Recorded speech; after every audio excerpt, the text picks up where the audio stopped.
எல்லாருக்குமே தாய் மாமானா 50 வருஷமா தாய் மாமா எங்கனே காணாம போனாரு. எத்தனை சகோதரிகளுக்கு சீர் கிடைச்சது, எத்தனை சகோதரிகள் வீட்டில் விசேஷம் நடந்தது, அப்பெல்லாம் தாய் மாமா எங்க போனாரு? இல்லை இதே தாய் மாமா நடித்த படத்துக்கெல்லாம் இலவசமாக டிக்கெட் கொடுக்குறாரு, ஆனால் காசு வாங்கிட்டு தான் டிக்கெட் கொடுக்குறாரு.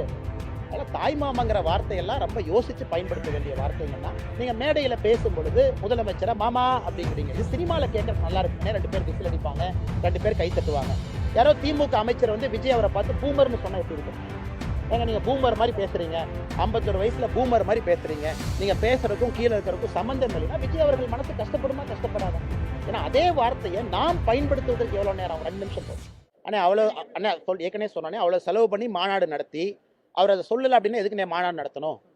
அத்தனை பேர்த்த கூப்பிட்டு கிரீஸ் பெயிண்ட் எல்லாம் அடிச்சு இந்த பக்கம் வராதிங்க அந்த பக்கம் வராதிங்க சொல்லி தண்ணி பாட்டிலாம் டப்பாலாம் வச்சு அப்புறம் ரேம்ப் வாக்கெல்லாம் நடந்து அதை பார்த்து 2 பேர் மயக்கமெல்லாம் போட்டு இவ்வளவு சொல்லிட்டு எலெக்ஷன்ல எங்களுக்கும் திமுகவுக்கும் போட்டி இல்லைன்னு விஜய் அவர்கள் சொல்லலைன்னா வந்தவங்கள அப்போ எதுக்கு இந்த மாநாட்டுக்கு வந்தோம்?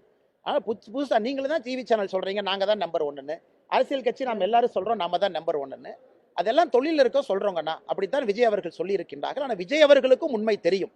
இன்னைக்கு தமிழக அரசியல் களம் என்ன என்பது விஜய் அவர்களுக்கும் தெரியும். யாருங்கண்ணா? அண்ணா எல்லாருக்குமே தாய் மாமானா 50 வருஷமா தாய் மாமா எங்கனே காணாம போனாரு. எத்தனை சகோதரிகளுக்கு சீர் கிடைச்சது, எத்தனை சகோதரிகள் வீட்டில் விசேஷம் நடந்தது, அப்பெல்லாம் தாய் மாமா எங்க போனாரு? இல்லை இதே தாய் மாமா நடித்த படத்துக்கெல்லாம் இலவசமாக டிக்கெட் கொடுக்குறாரு, ஆனால் காசு வாங்கிட்டு தான் டிக்கெட் கொடுக்குறாரு. அதனால் தாய் மாமாங்கிற வார்த்தையெல்லாம் ரொம்ப யோசித்து பயன்படுத்த வேண்டிய வார்த்தைங்கன்னா, அதனால் மறுபடியும் சொல்லுகின்றேன், விஜய் அவர்களுடைய அரசியலை வரவேற்கிறேன். புதியவர்கள் வரணும், ஆனால் பேச்சில் டெப்த் இருக்கணும். சும்மா பாசிசம் கட்சினா ஒரு பாரதிய ஜனதா கட்சி தொண்டனா நான் பேசாமல் போனேன்னா அப்புறம் இந்த கட்சியில் நான் இருக்கிறதுக்கு எனக்கு மரியாதை இல்லைங்கண்ணா. நானும் பேசாமல் போயிருக்கலாம், விஜய் அவர்கள் சொல்லுவாங்கப்பா விடுங்கப்பான். ஆனால் இதை கொஞ்சம் டீட்டெயிலாக ஏன் பேசுகிறேன்னாங்கன்னா, இந்த கட்சியினுடைய ஒரு தொண்டனும் பல விஷயத்தை இழந்ததில் இருக்கும், பல விஷயத்தை இழந்திருக்கும். இல்லைன்னா கான்டாக்ட் எங்களுக்கு கிடைக்குதா, நாங்கள் என்ன இதில் எடுத்து சம்பாதிக்கிறோமா? இல்லை, ஒரு கொள்கை, ஒரு உத்வேகத்துக்காக இருக்கும். அதனால் என்னுடைய கட்சியை பாசிசம் அப்படி இப்படின்னு சொல்கிறத நான் ஏற்றுக்க மாட்டேன்.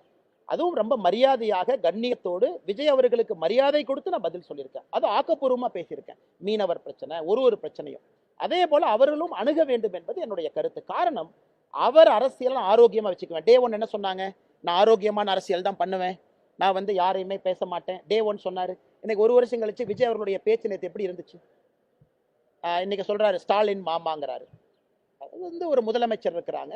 எனக்கும் முதலமைச்சர் மேல 1008 கருத்து வேறுபாடுகள் இருக்கு, சரிங்களா? நீங்க மேடையில பேசும் பொழுது முதலமைச்சரை மாமா அப்படிங்கிறீங்க. இது சினிமாவில் கேட்கறதுக்கு நல்லா இருக்குங்கன்னே 2 பேர் விசில் அடிப்பாங்க, 2 பேர் கை தட்டுவாங்க. யாரோ திமுக அமைச்சர் வந்து விஜய் அவரை பார்த்து பூமர்னு சொன்னா எப்படி இருக்கும்? ஏங்க நீங்க பூமர் மாதிரி பேசுறீங்க, 51 வயசுல பூமர் மாதிரி பேசுறீங்க, நீங்க பேசுறதுக்கும் கீழே இருக்கிறதுக்கும் சம்பந்தம் இல்லைன்னா விஜய் அவர்கள் மனசு கஷ்டப்படுமா கஷ்டப்படாதா?